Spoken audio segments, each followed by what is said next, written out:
In ancient times, the sea rose. Rivers converged and the place we know as home took its shape.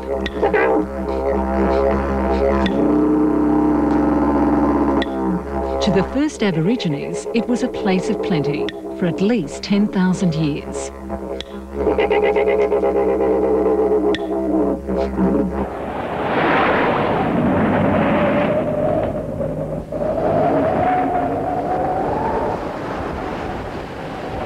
The sea also brought discovery.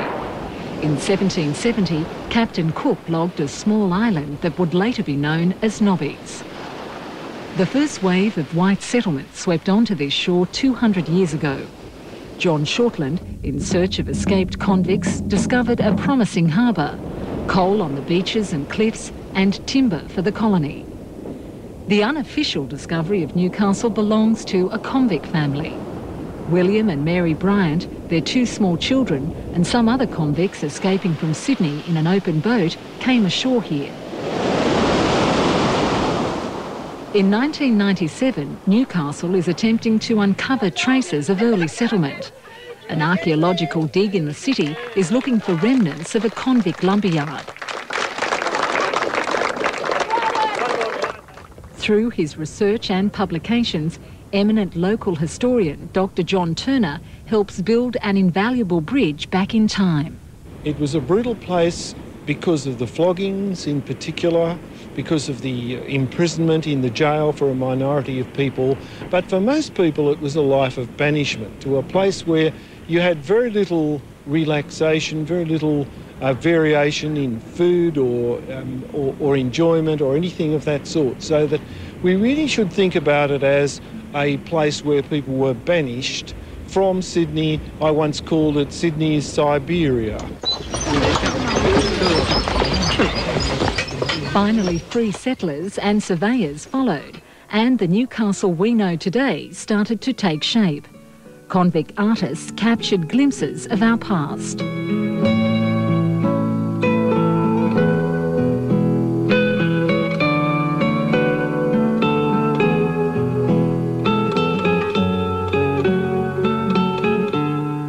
So many of the people who were sent to Australia as prisoners were counterfeiters. It was a glorious age of counterfeiting. And the skilled engravers and painters who were sent here made Newcastle a cultural centre. As settlement expanded, often brutal disregard and disease decimated the Aboriginal population. 50 years after Hunter's River was established, the last local tribal Aborigine was gone. Ours represents the stolen generation, and the white hand represents the European who were taking the Aboriginal children away. Footprints, like the marks between all the circles, resemble all the groups coming together as one. You got to turn him the other way. Do I? That way there, yeah. Links with our Aboriginal heritage are being rediscovered. Young people in their classrooms and around the campfire are learning a different side of history, the practices and customs of the first people who called this home.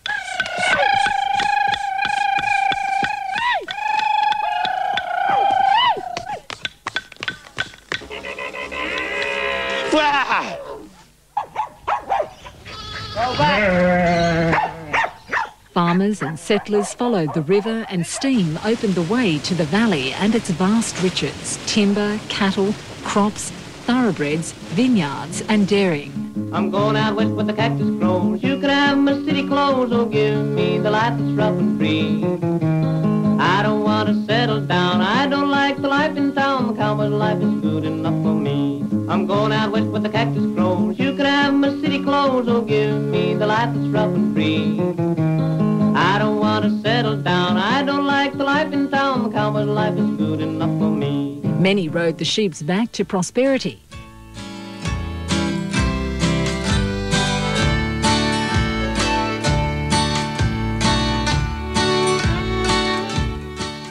The inland brought surprises as well. Snow in the Barringtons, water sports on Lake Glenbourne. Projects to control the river are now in progress. Glenbourne Dam on the Hunter near Scone is the first large dam to be built. When full, it will hold nearly 100,000 million gallons and will completely submerge this section of the valley.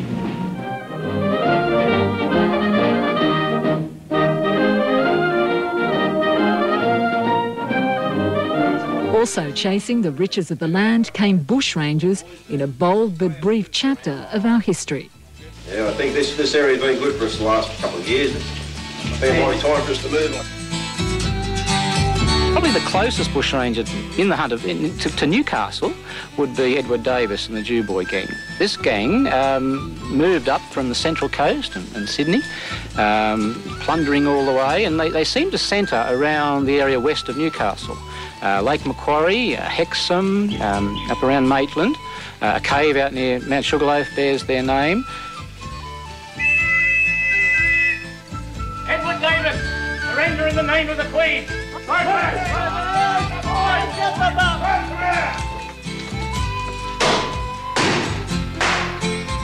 In Scone, they were robbing a store and an inn, and things started to go wrong. Until then, they had a little bit of sympathy from the local populace. But in this store robbery, of Thomas Danger's store, a young storekeeper named John Graham fired a shot and then ran for the police. And he was ridden down by one of the bushrangers called Shay, and he was shot in the back in the middle of the street in Scone. And we don't often think of sort of gunfights in our Hunter Valley towns, but there it was, a dead body lying in the dust in the pretty little town of Scone.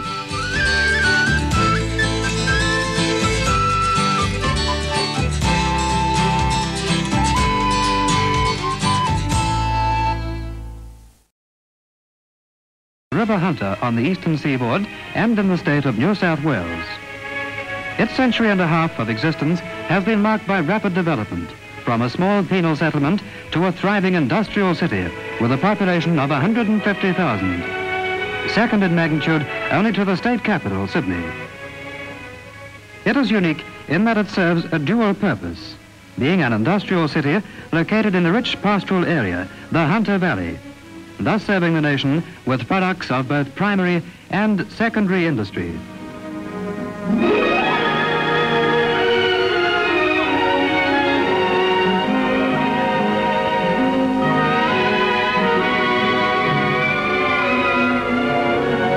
The city's internal transport system is principally government-controlled and is maintained by trams and double-decker buses.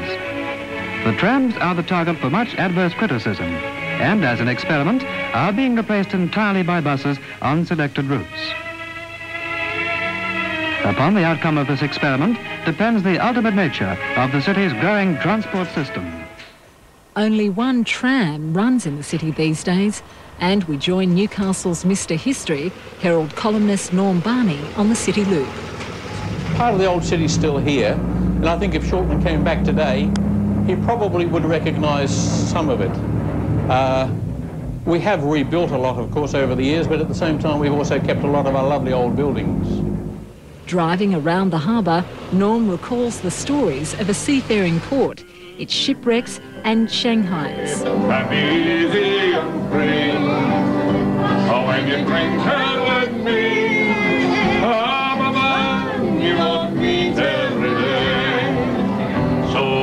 fill up your glass.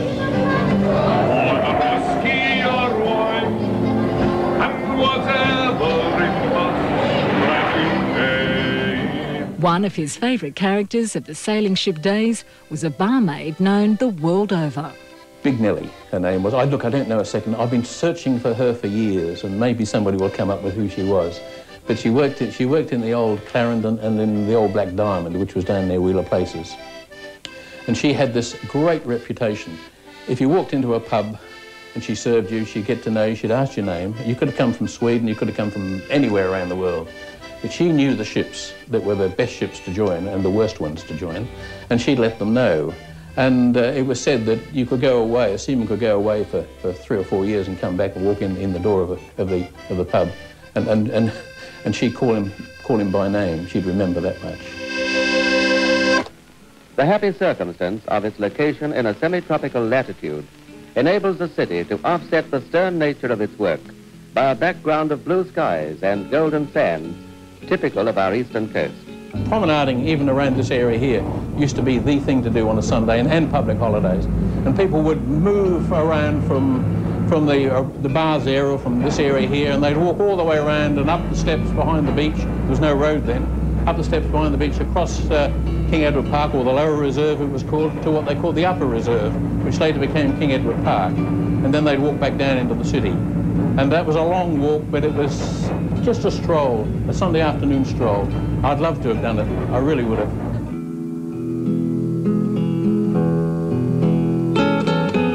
Around the turn of the century, the best spot to go, of course, was Toronto. It had the hotel and it had the tea rooms and it didn't have much more.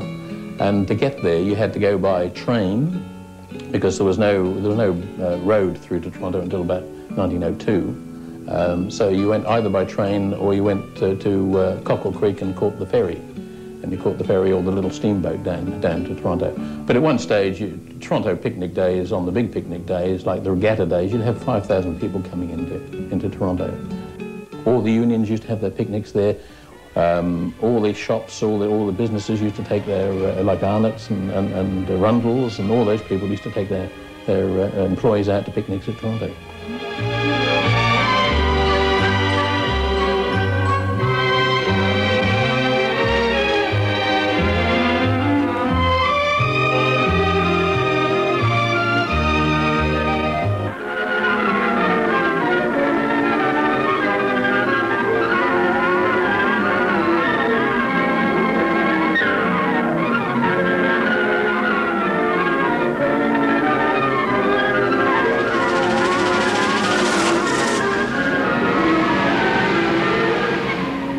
Most areas that had the steam trams from 1887, that was Wall's End, coming through Lambton and so forth, and Hamilton, they were right, but outside of those areas, you had to rely on horse buses or horse and buggies, or you walked. A trip into the city was a big day. Women wore hats, their skirts got muddy from the unsealed streets. But it was worth it when the big stores such as Wynn's and Scott's, now David Jones, sold the latest in imported goods direct from London. People really, I think, came into the city because it was the city. Of course, we had these marvellous beaches here too, and people used to come down from the valley as far up as Tamworth. It was quite common practice to get on a train and come to the beaches in Newcastle and spend a day here and then go back on a special late train.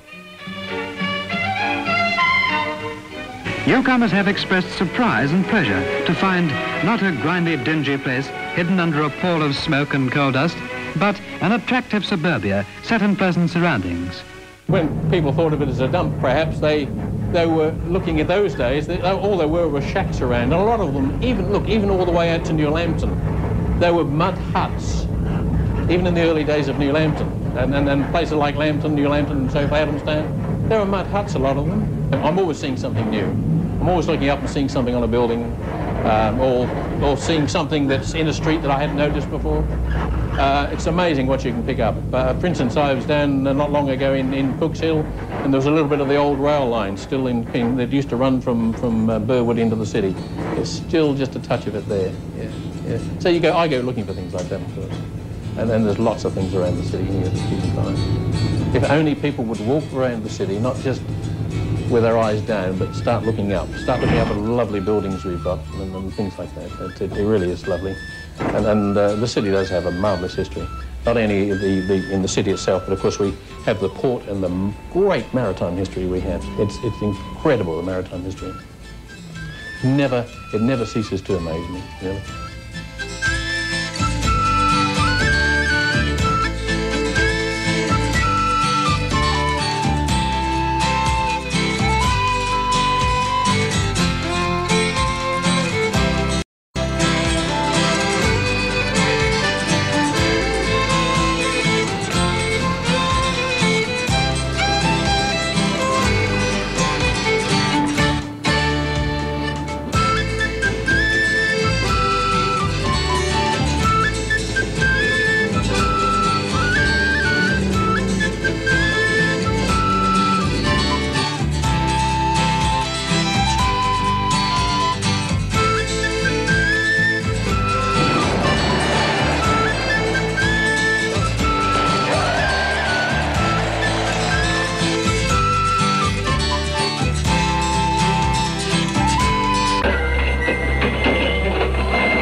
mining, which was usual, the only way, in fact, that they could get the coal out was to send men and boys, thank heavens we didn't send women down, as they did in England, to actually dig coal out with picks and shovels, put it into the wagons and send it to the surface for use and by rail, distribution by rail.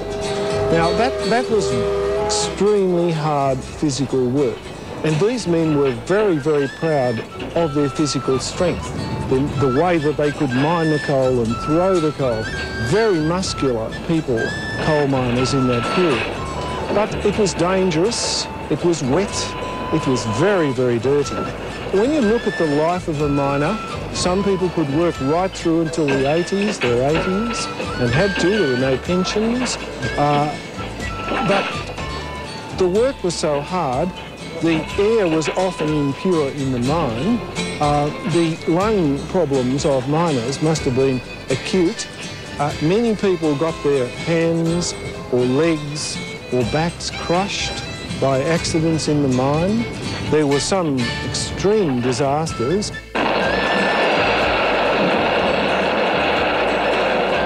The mining district for a mile around was shaken.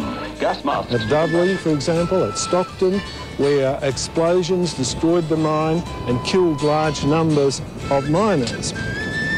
No pensions, no compensation, a really hard life. And yet it was, for the people who did it, an enjoyable life because they were all in it together.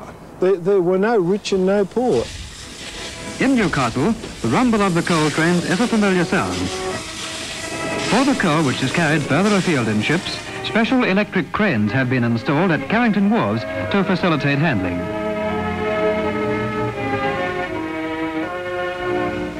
The tonnage of coal exported overseas is negligible, the whole production being used in Australia. Even so, coal supplies are barely adequate to maintain the country's industry, lighting and transport. And the situation is much aggravated by disputes and strikes within the mining industry.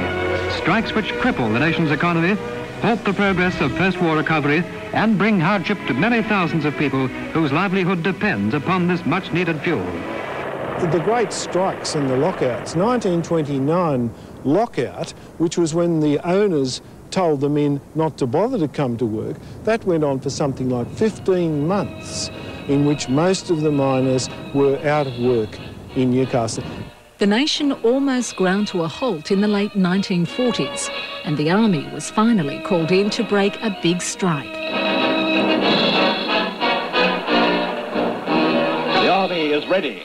At Ingleburn Camp near Sydney, troops stand by, waiting for transport to take them to the coalfields, ready to help in the fight against the misery and suffering and restrictions caused by the coal strike. Operation Open Cut begins. With all open cuts working, it is hoped to produce 100,000 tons of coal a week. These days, close to 60 million tonnes of coal is exported from Newcastle each year. Rivaling coal in relative commercial value to the district are the iron and steel industries, the magnitude and concentration of which have caused Newcastle to be referred to as the Birmingham of Australia. The massive plant and equipment of the company's works are the dominant feature of the Newcastle scene. The unending battle between man and steel, the background against which it lives. The hiss of molten metal, the accompaniment of the daily toil. The 1930s are a very interesting period because when BHP came here, it was predicted that we would make the best, cheapest steel in the world. That prediction was made in 1912. In the 1930s, that was achieved. Not perhaps the best steel, but certainly a good grade of steel made very, very cheaply, and this was of huge benefit in lifting Australia out of the Great Depression of the 1930s.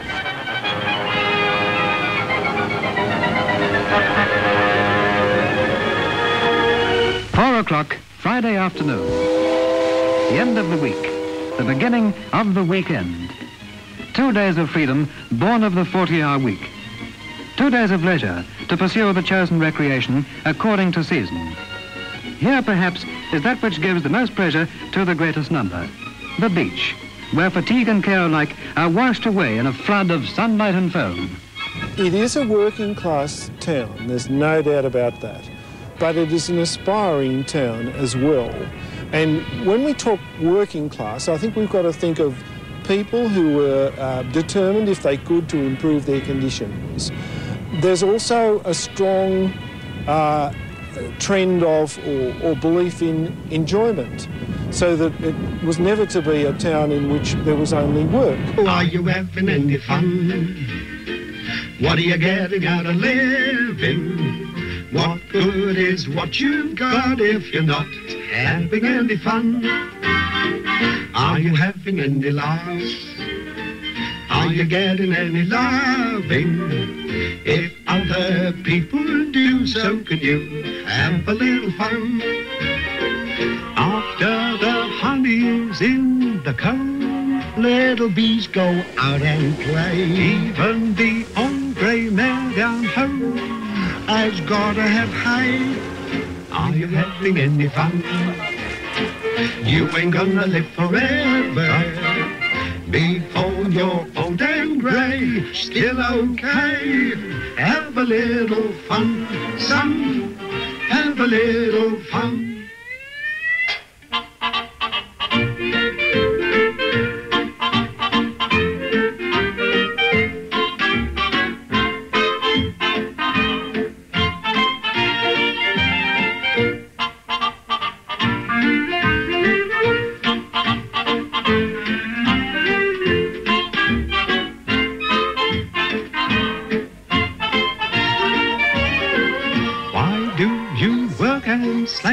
And say, life is full of its and but you know the squirrels save and save. And what have they got? Nuts. Are you having any fun? You ain't gonna live forever.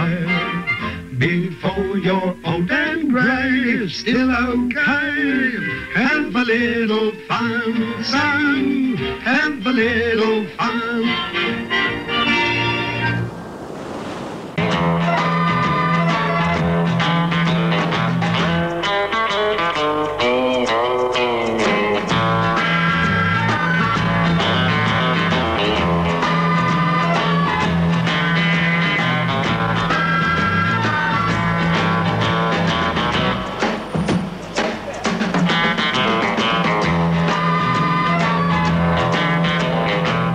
For many people, having fun in Newcastle means going to the beach and being part of our surfing culture.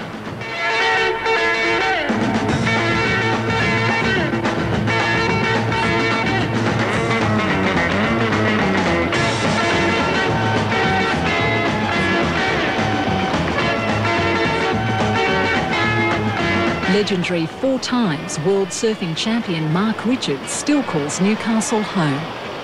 During my surfing career, I felt that everyone was right behind me. You know, I think that Newcastle people don't really have a tall poppy syndrome. I think they like seeing their sporting champions, you know, sticking it to the rest of Australia and actually sticking it to the world. Because we're not a giant city like Sydney or Melbourne, I think that people identify with their sporting champions, and I think they revel in their success.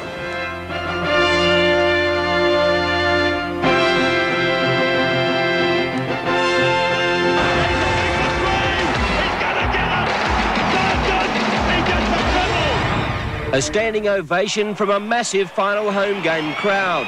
For the first time, the Newcastle Knights had made the semi-finals of the Winfield Cup, and in only their 5th season. There's a special atmosphere about a packed home game in Newcastle. One of the best days I've had since I've been here. I really wanted to play from Australia, from Newcastle, in my own bed, and because I thought if I could do that, it'd be 10 times better, and it was. You always hear that we have a fair share of rough luck, whether it be trying to get frigates or contracts or more work come in, or whether it be the BHP or whatever.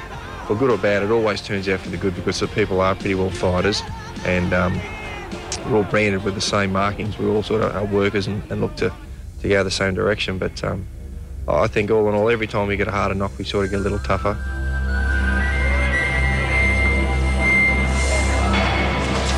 For many of our sporting champions, the fight game, football or cricket offered a means of scraping by or a ticket to the world.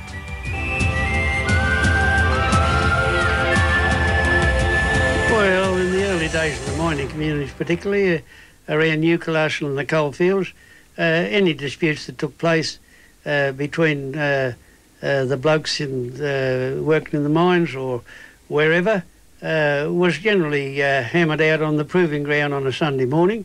Honour was satisfied, blokes shook hands, and that was it. Today everybody wants to rush to the legal bods. In the days of the tent fights and tin shed stadiums, when Newcastle was known as Coalopolis, boxers were given a feed and part of the purse by trainers such as Tom Maguire. Dave Sands was one of them. Newcastle truly earned its name as the fighting town. There was, and Maitland and Cessnock, the coalfields, of course. There was great rivalry between them. The boxers that go up to the coalfields. Curry, great place in the early Depression days. Cessnock and fellas like Tom Maguire, they did a marvellous job in producing all of these first-class boxers. Dave Sands went to England, of course, and won the British Empire middleweight title. Dave Sands was killed in a road accident near Dungog. Les Darcy from Maitland was unbeatable in the ring. No spectacular fighter. Walk up, keep right on walking, never step back. That was the Darcy pattern. It worked too. But was branded a coward for not enlisting to fight in the First World War. He never achieved the official recognition as world champion, but he beat all the contenders for the title who came out here from America, and he was a marvellous boxer fighter, Les Darcy. He tried his hand in the United States but couldn't get a fight. He became ill and died a young man. Some say he died of a broken heart. Television provided a new arena for sport.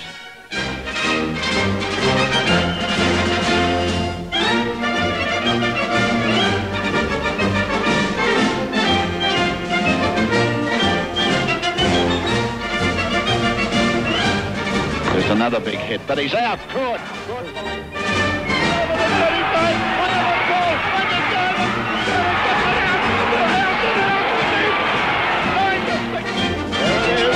It's long, it's high, and it's there! Middle does left foot shot, a beautiful shot. 27 yards. Now he's off. He's got that base by the horn. See? Ollie Jensen, he's the man who could do it. They get around to Hayes. There's a hand in his face. And there's a...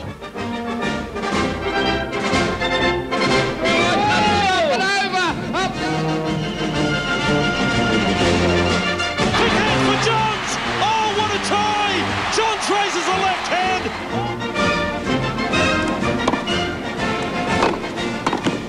Your beautiful volley.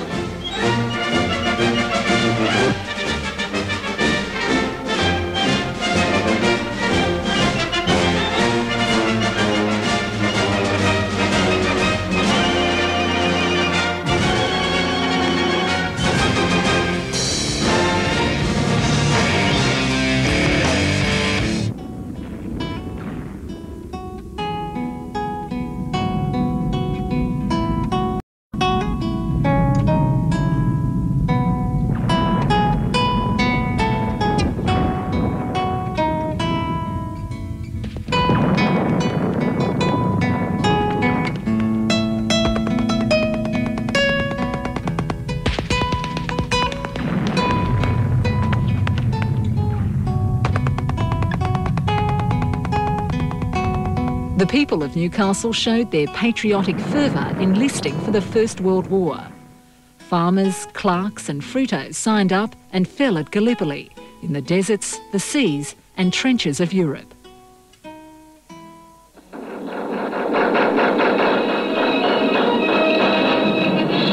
Wartime production boosted output at the BHP steelworks, and it was during the Second World War that the plant became the target of a Japanese submarine attack. More than 50 years later, crowds flocked to a reenactment of a battle that saw the guns of Fort Scratchley fire on the submarine. Shells whistled by, but the submarine slipped away into the darkness.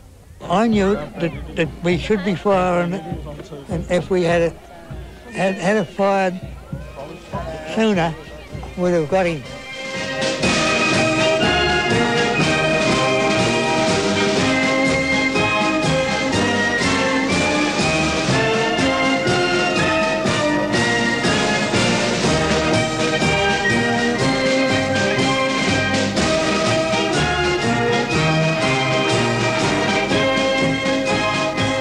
The war was on and it was absolutely raging at that time in 1942. Bob and I had just been married. None of the shows could travel because all the transport was taken out for the army and anybody that had to be moved as far as the war was concerned. Bob and Gracie Lebrun arrived in Newcastle as part of a travelling show. They were planning on staying 3 weeks, playing to their audiences in a tent near the Civic Railway gates. It finished up that we stayed here for 2.5 years. Showed every night in the week we showed, never missed a night, and we never performed to a bad house. The show came back every year until Bob and Gracie made Newcastle their home.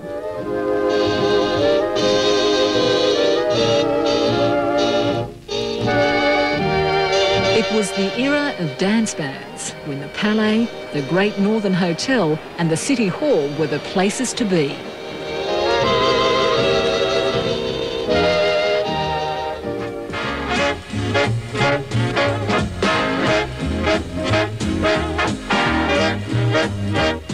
The jitterbug was all the rage.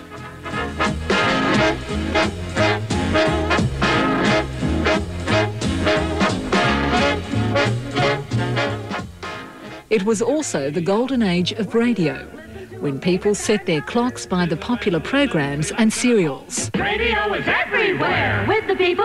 Everyone listens to radio.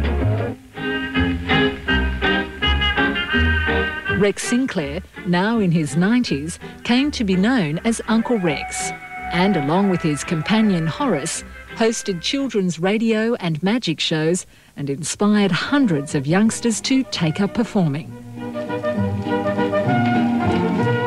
My name's Horace, and this is my dolly. I mean, he's not a dolly, he's a birdie. Rex is a national institution, I reckon. He's so much a part of Newcastle entertainment scene. He's trained so many people, passed his knowledge on to other people, which is just absolutely fantastic. Chris Kelly, otherwise known as Fat Elvis, helps lead a new guard of comedians.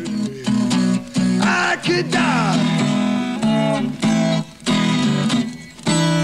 And I did. Television came to Newcastle in the early 60s, and with it a host of popular children's programs, including the long-running Romper Room, now the Big Dog and Friends show with Miss Kim. 21 years I've been doing, well, as it was, Romper Room, and now the Big Dog and Friends show. And it is a bit of a, well, I guess I'm the longest running. It's been noted that I'm the longest running children's hostess because I've single-handedly hostessed the show for all those years. So, but I am lucky because it's a great job and the kiddies are genuine and what they give you is really pure and honest. So I'm very lucky. The 60s was a time of rapid growth. Shoppers bustled for bargains in the big department stores along Hunter Street. Others waited in long queues for the car ferries. Each evening, NBN's 6 o'clock bulletin brought home international, national and local events. Honolulu, the presidential talks on Vietnam are now underway. Lift off, +1, 2, 3. The news recorded the triumphs and the tough times. Hard years on the land saw flood with surfboat crews to the rescue. Then crippling drought. When the water dried up, farmers called in help. Fire swept the land, neighbours battled shoulder to shoulder. The cities and towns sweltered under a heatwave. The ice ran out. BHP turned out its millionth tonne of steel. And the young lined up for their school-leaving certificates, many probably wishing they were cooling off at the beach or by the river. And the Leyland brothers were preparing for another trip outback. The two boys shot their first films at family picnics and holidays at the entrance. At just 17 and 20, they took an old Land Rover to Ayers Rock. People used to always say you couldn't do it.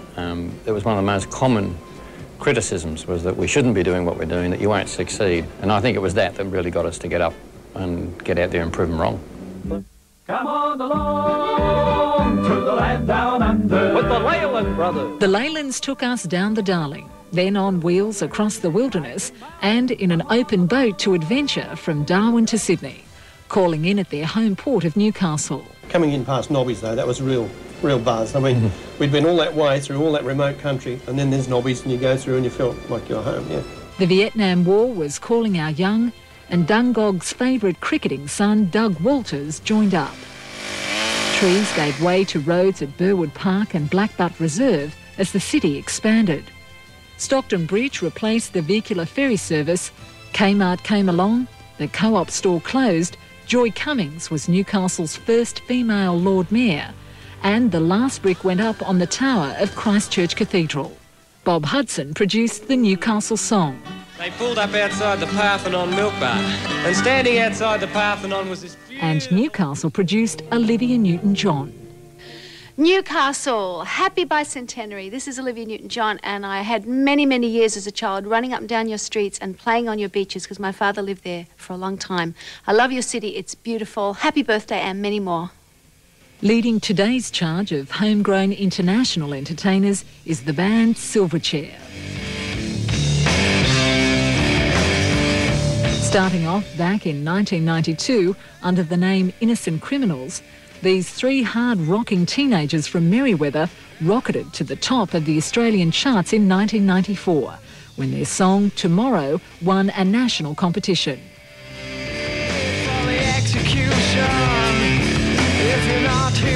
In 1995, Silverchair's debut album Frog Stomp also topped the Aussie charts.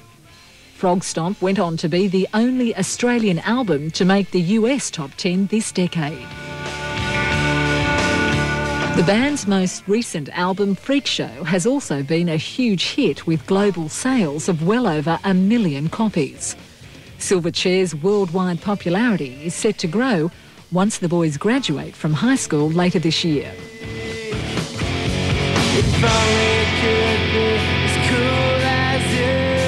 Hi, I'm Chris. I'm Daniel. And I'm Benjamin. And we're Silverchair. Happy birthday, Newcastle. We love you.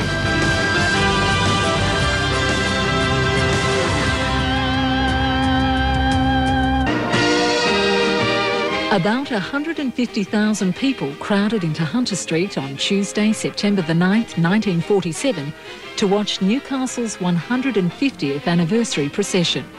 They came from throughout Newcastle and the Hunter. 180 floats took part in the procession, which stretched over 3 kilometres and took 2 hours to pass. 5,000 marchers and 22 bands took part.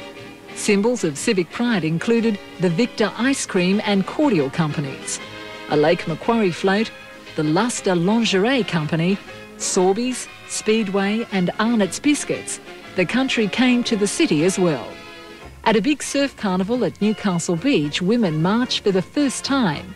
It was the height of the bronzed Aussie era. The Newcastle Aero Club hosted a pageant at Broadmeadow, now the site of the International Sports Centre.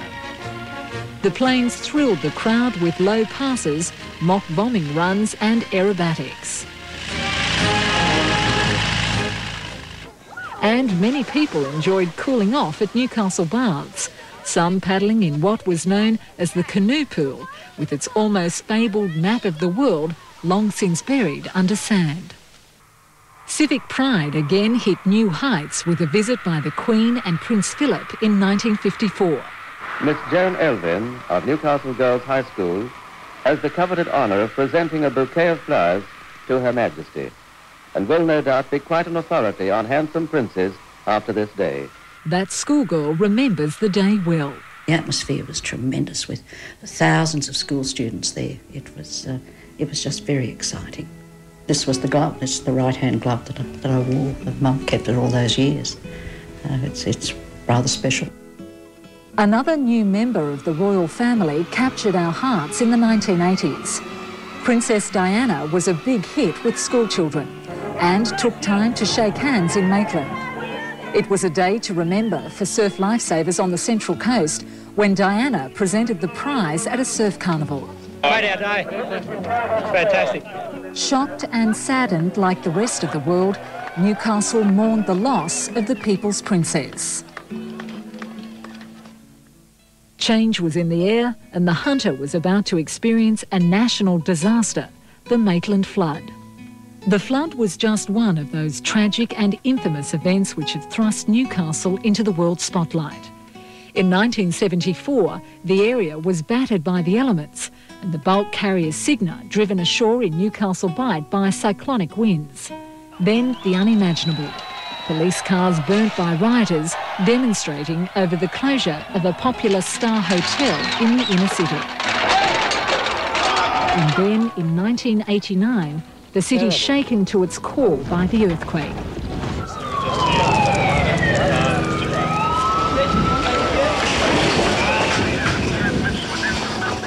As far back as the early 1980s, the BHP Steelworks began reducing its workforce, but it still seemed to come as a body blow earlier this year when the company announced its intention to cease steelmaking within 2 years and lay off its remaining 2,500 workers. Well, it's a sad day. I mean, they've reached into the hearts of the town and they've ripped them out. And this is, of course, a boardroom betrayal of working-class Australia. Former government advisor, business and industry commentator for the Financial Review, Bob Mills, revisited the city. The great thing that has happened in the last 10 years is the reinvention of the industrial profile of the city. The development of high-tech industries, the expansion of the horizons. As long-time Newcastle residents look back with fascination at the changes they've seen over their own lifetimes, it's intriguing to imagine what kind of Newcastle a baby of today might find in 50 years.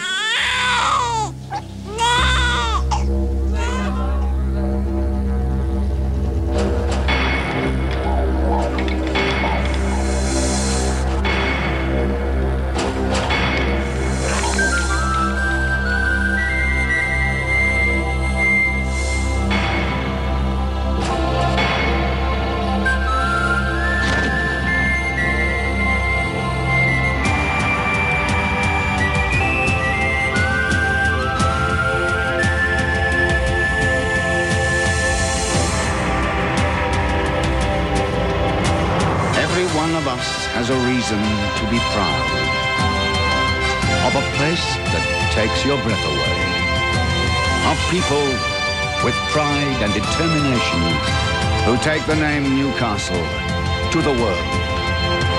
From the fires of coal and steel to the sweat of soil and sea was born a city that no matter where you're from, you have a place to call your own, a city that we're proud to call our home.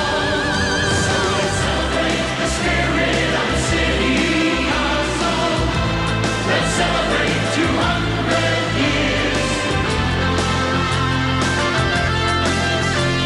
Let's celebrate the spirit of the city.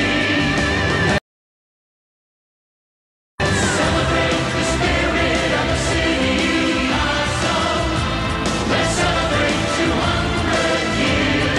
Television is proud to wish the city of Newcastle a happy 200. Good on you, Newcastle.